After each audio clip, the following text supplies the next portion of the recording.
আপনাদের সকলকে নমস্কার, শ্রদ্ধা। আর কবিতা নিয়ে নীলাদ্রিশেখর বসুকে নিয়ে আলোচনায় যে আপনারা উৎসাহ বোধ করেছেন, এখানে আমাদের সঙ্গে আছেন। বাইরে প্রচুর ভিড়, যে উচ্চাঙ্গ সঙ্গীতের আসর চলছে সেখানে, এখানেও ভেসে আসছে তবলার শব্দ। এই হচ্ছে যে আমাদের নানা দিকে তো আকর্ষণ থাকে, তো কোন আকর্ষণ বিকর্ষণের পথে আমরা একটা বা দুটো দিক বেছে নিই বা সেখান থেকে সরে যাই, জীবন তার হিসেব সহজে দেয় না। কি করে হয়, কি হয় কে জানে। হ্যাঁ, নীলাদ্রিদার সঙ্গে আমাদের দীর্ঘদিনের পরিচয়। বোধহয় 60-এর দশকের একদম গোড়ার দিকে আমি সবে শুরু করেছি আবৃত্তির প্রতিযোগিতায় অংশ নেওয়া। তখনই শুভ্রাদি আমরা একই বিভাগে, এবং শুভ্রাদির সূত্রে নীলাদ্রিদার সঙ্গে পরিচয়। তারপরে দীর্ঘদিন আমাদের খুব আনন্দে, খুব হাসি খেলায় দিন কেটেছে, সময় কেটেছে। এর আগে 5 তারিখে আবৃত্তি একাডেমি পরম্পরার যে অনুষ্ঠান হয়েছিল, সেখানে বলছিলাম যে কত মজার মজার সময় কেটেছে নীলাদ্রিদার সাহচর্যে। কি বলবো, কখন তিনি হাসছেন, কখন বক দেখাচ্ছেন, কখন ভেঙাচ্ছেন, কখন নিপুণভাবে ঘোমটা টানার মাইন্ড করে গুণবতী হয়ে বিসর্জনের অভিনয় করছেন। এসব নানান রকম কাণ্ড চিরকাল ঘটেছে। আর কি হইচই হয়েছিল। একবার আমরা সবাই মিলে একসঙ্গে পিকনিকে গিয়েছিলাম, বোধহয় বাদুর কাছে একটা জায়গায়, উত্তর 24 পরগনায়। সারা দিন নীলাদ্রিতা মাতিয়ে রেখেছিলেন আমাদের সকলকে। কিন্তু এটা ছাড়াও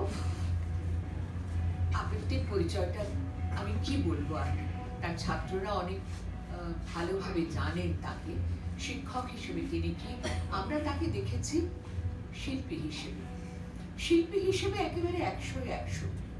কেননা তিনি যেমন নিমগ্নতায় রবীন্দ্র কবিতা বলতেন, তেমনি নিপুণ ব্যঙ্গে নিজের কবিতাগুলি ঝলসে উঠত। আর ওই যে তিনি সত্যিই জানতেন যে কি করে তার শ্রোতাদেরকে একেবারে হাতের মুঠোয় রাখতে হয়। কোনোদিন কোনোভাবে তার থেকে বিচ্যুতি ঘটত না। যত কঠিন পরিস্থিতিতেই হোক না কেন, নীলাদ্রিদা আসরে ওঠা মানেই দীর্ঘক্ষণ ধরে সমস্ত শ্রোতাদের একটা ভয়ানক রকমের চাহিদা পূরণ, যেটা আমাদের প্রায় সকলের কাছে অত্যাশ্চর্য এবং একেবারে আয়ত্তের বাইরে। কিন্তু নীলাদ্রিদার আরো একটা মজার পরিচয় আছে, সেইটা আপনাদের সবার জানা কিনা জানি না। উনি বেড়াতে ভালোবাসতেন খুব, এবং ভ্রমণ সংক্রান্ত একটি পত্রিকা ওরা চালাতেন দীর্ঘদিন। পত্রিকাটির নাম ছিল যাত্রিক, মনে আছে? যাত্রিক পত্রিকা। এবং ওর খুব একটা আগ্রহ ছিল যে যখন যেখানে যেতেন সেই জায়গার স্থান নামের সঠিক উচ্চারণ কি, স্থানিক উচ্চারণে সেইটা, যেমন আমরা সবাই তো তামিলনাড়ু বলি, নীলাদ্রিদার মুখে শুনেছিলাম ওটা তামিলনাড়ু, যে ওখানে এল বা ল উচ্চারণ নেই, ফলে ওটা আর ডি নয়, ওটা টি, তামিলনাড়ু, এটা সঠিক উচ্চারণ তামিলনাড়ু। তো এইরকম নানান কিছু করে, কখনো ভীষণ সিরিয়াস, কখনো ভীষণ জোভিয়াল। একটা অদ্ভুত ধরনের ব্যক্তিত্ব ছিল, অদ্ভুত ধরনের। আমার খুব স্পষ্ট মনে পড়ে, রবীন্দ্র সদনে ঢুকছেন, আমি বসে শুনছি তখন, শ্রোতা এর মধ্যে হলে নীলাদ্রিদা ঢুকছেন, যৌবনের অভিনন্দন, হলে না, ওরা একটা খুব অদ্ভুত তৈরি করতো, একটা অদ্ভুত মোহ তৈরি করতো। তারপরে ভুলতেন না, অসম্ভব স্মরণশক্তি ছিল। সেদিন একটা কথা, একটা শব্দ বা একটা পংক্তি একটু গন্ডগোল হয়েছে, মাফ করবেন আমার বিস্মরণ হয়েছে বলে কাগজ বার করলেন, এবং তারপর আবার কোনো অসুবিধা নেই, ওটা কিন্তু মুহূর্তেই ওই সময়টা পার হয়ে গেল। আমার সেদিন খুব লেগেছিল, আশ্চর্য লেগেছিল যে এটা তো যে কোনো পারফর্মারের জীবনে যে কোনো সময় ঘটতে পারে। মুহূর্তের বিচ্যুতি আমাদেরকে তখন একেবারে ফেলে দেয়, ওই জায়গাটার থেকে নড়িয়ে দেয়। কিন্তু আমি দেখলাম যে কি অবলীলায় উনি সেটা অতিক্রম করে গেলেন। স্বীকারও করলেন যে ভুল হয়েছে, ভুলে গেছি, কিন্তু ওটা অতিক্রম করে গেলেন। কোথাও আটকালো না, কোথাও মনে হলো না যে এটার মধ্যে সত্যিই কোনো বিচ্যুতি ঘটেছে। সেই জন্যে আমার খুব মনে পড়ে যখন উনি চিকিৎসার জন্য দক্ষিণ ভারতে, সেই সময় ওর সঙ্গে আমার বেশ চিঠিপত্রের আলাপ চলত। খুব দীর্ঘ দীর্ঘ চিঠি লিখতেন, একেবারে মানে ইন্ডিয়ান লেটারের ওই একেবারে মাথার থেকে আর একেবারে শেষ পর্যন্ত। তখন মাঝে মাঝে ওখানেও শেষ হতো না, আবার একটুখানি পাশে লেখা হতো। তো ওনার খুব আক্ষেপ ছিল যে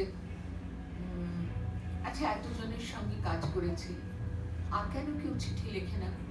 আপনার সঙ্গে তবু এইভাবে চিঠিতে যোগাযোগ রয়েছে। তারপরে যখন খবরটা পেলাম, ওর এক ভাইরা ভাই স্বরাজ ঘোষ, উনি খবরটা দিলেন যে এরকম মৃত্যু হয়েছে। খুব খুব লেগেছিল, মানে আজকে আর সে কথা কেমন করে বোঝাবো জানি না, যে মনে হচ্ছিল খুব পরম প্রিয়জন, একান্ত আপনজন চলে গেলেন।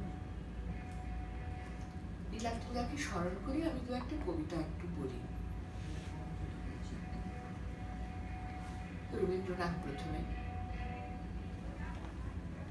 আমি বহু বাসনায় প্রাণপণে চাই, বঞ্চিত করে বাঁচালে মরে, এই কৃপা কঠোর সঞ্চিত মোর জীবন ভরে।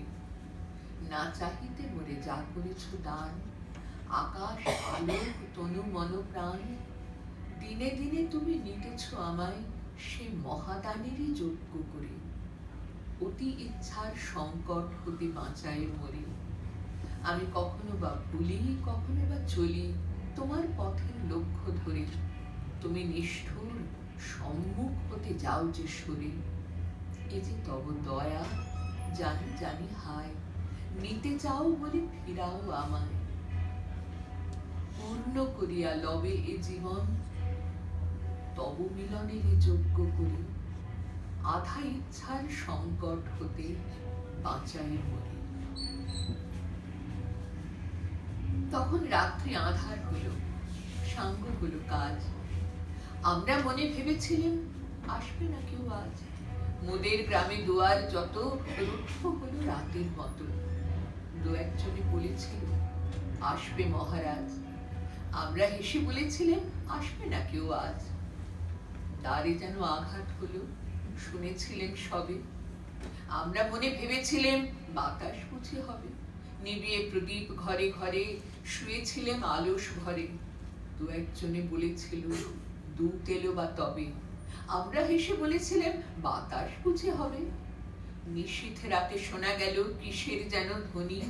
ঘুমের ঘোরে কহি মোরা মেঘের গরজনি। ক্ষণে ক্ষণে চেতন করি কাঁপলো ধরা থরহরি। দু একজনে কহে কানে চাকার ঝনঝনি। ঘুমের ঘোরে কহি মোরা মেঘের গরজনি। তখনও রাত আঁধার আছে, বেজে উঠল ভেরি। কে ফুকারে যাগো সবাই, আর করো না দেরি। বক্ষ পরে দুহাত চেপে আমরা ভয়ে উঠি কেঁপে। দু একজনে কহে কানে রাজার ধ্বজা হেরি। আমরা জেগে উঠে বলি আর তবে নয় দেরি। কোথায় আলো, কোথায় মাল্য, কোথায় আলোজন। রাজা আমার দেশে এলো, কোথায় সিংহাসন। হায় রে ভাগ্য, হায় রে লজ্জা, কোথায় সভা, কোথায় সজ্জা। দু একজনে কহে কানে বৃথায় ক্রন্দন। রিক্ত করে শূন্য ঘরে করো অভ্যর্থন। ওরে দুয়ার খুলে দেরে, বাজা শঙ্খ বাজা। আঁধার গভীর রাতে এসেছে আজ আঁধার ঘরের রাজা। বজ্র ডাকে শূন্য তলে, বিদ্যুতেরই ঝিলিক ঝলে।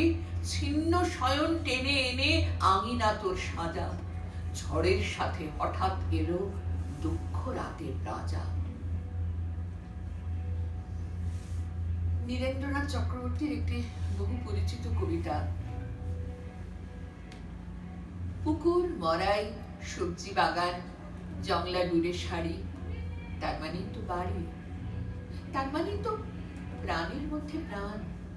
নিকিয়ে নেওয়া উঠোনখানি রোদ্দুরে টান টান, ধান খুঁটে খায় চারটে চড়ুই, দোলমঞ্চের পাশে পায়রাগুলো ঘুরে বেড়ায় ঘাসে, বেড়ালটা আড়মোড়া ভাঙছে, কুকুরটা কান খাড়া করে শুনছে কথা বলছে কারা।